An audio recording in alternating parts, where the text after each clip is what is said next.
of Egypt 5 years ago, that never would have happened.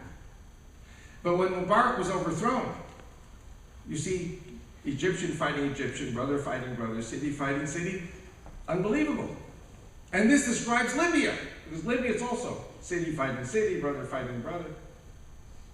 What's happening in Syria? The same thing, city fighting city. What's happening in Yemen? All these countries, Islam is inherently divisive. After they kill the Jews, after they kill the Christians, after they kill the Hindus, after they kill the Buddhists, after they kill the blacks, then they kill each other. That's a religion. We are all in the image of God. So how can Allah call on the Muslims to kill everybody? It has to be the opposite. How many people know one of the names of Allah in Arabic is Al-Makr?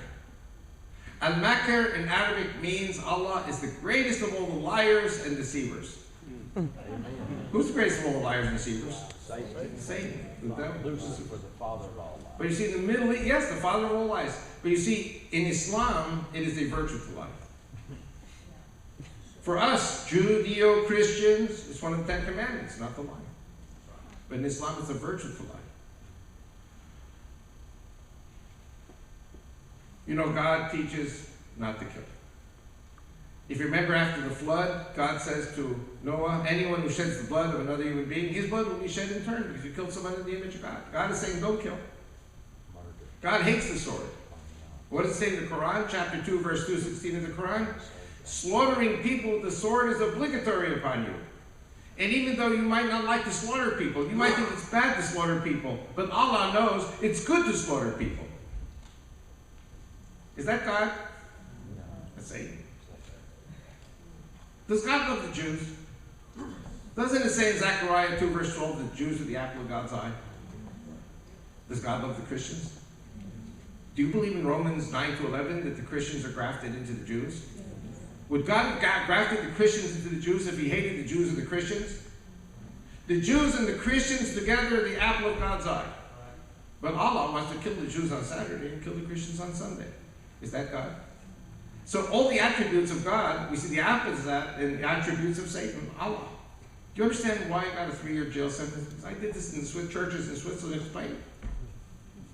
Praise God, November the 29th, 2009, the Swiss people voted against minarets. I visited 23 cities. The good Christians in Switzerland said you deserve a medal from the Swiss people.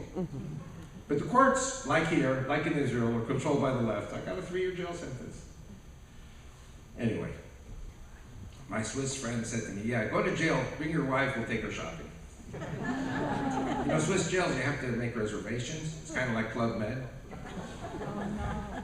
So my wife said to me, oh, you want to go to jail in Switzerland? I said, yes, on principle. She says, do you know who controls the jails? The Muslims. If you go to jail in Switzerland, they'll kill you. And if you want them to kill you, let me know. I'm first online. You know, my wife is Egyptian. She listens to this Islamic terrorism. So I always say, why am I such an expert on Islamic terrorism? I'm married to it. Usually she's in the front row of the church looking at me, wants to kill me. But it's okay. It's kind of like Rodney Dangerfield. I don't get no respect. He got all his lines from his wife. Okay. So what I wanted to do now is talk a little bit about the American economy. Okay? And I did this in Tyler. How many people were in Tyler when I spoke there? I see not so many hands. Okay. This is not a trick question. This is a serious question. 2 questions. How many people think the dollar is going to collapse? Raise your hand. Okay. How many people think that the American economy is going to collapse? Raise your hand. Okay. Now, I say eventually that might happen.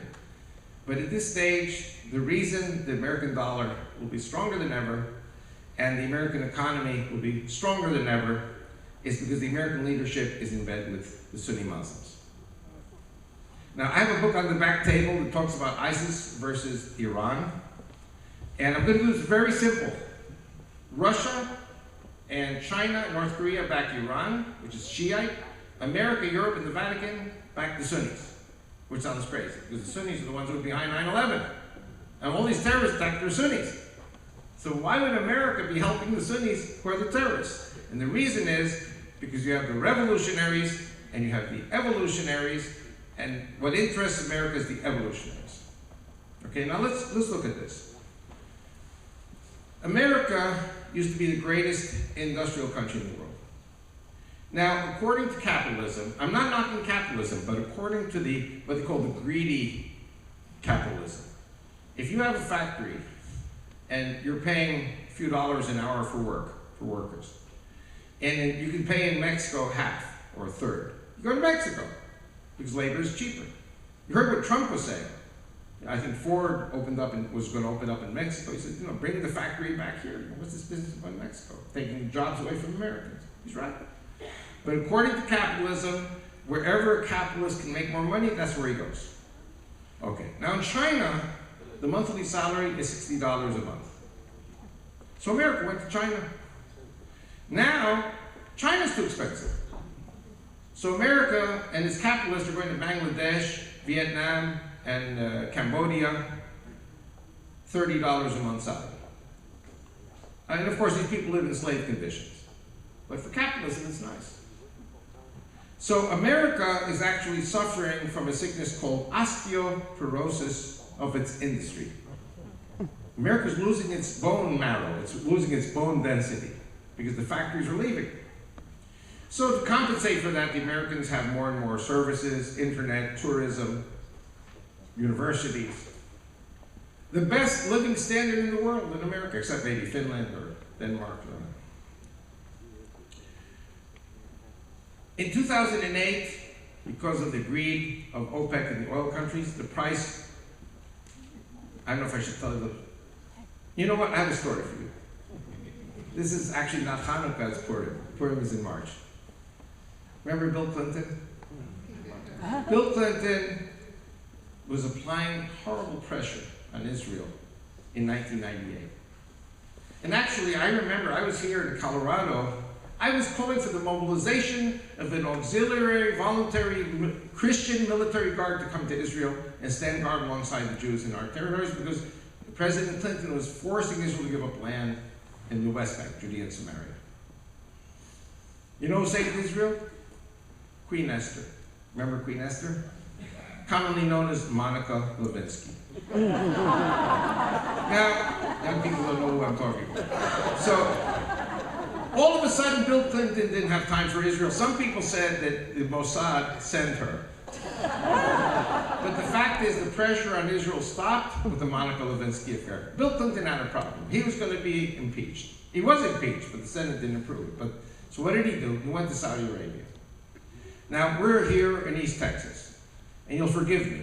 I spent a lot of time in West Texas, in the oil fields there, with the Christians out there. They're great people. And they were saying to me in 1998, it cost $18 a barrel to get the oil out from under the ground.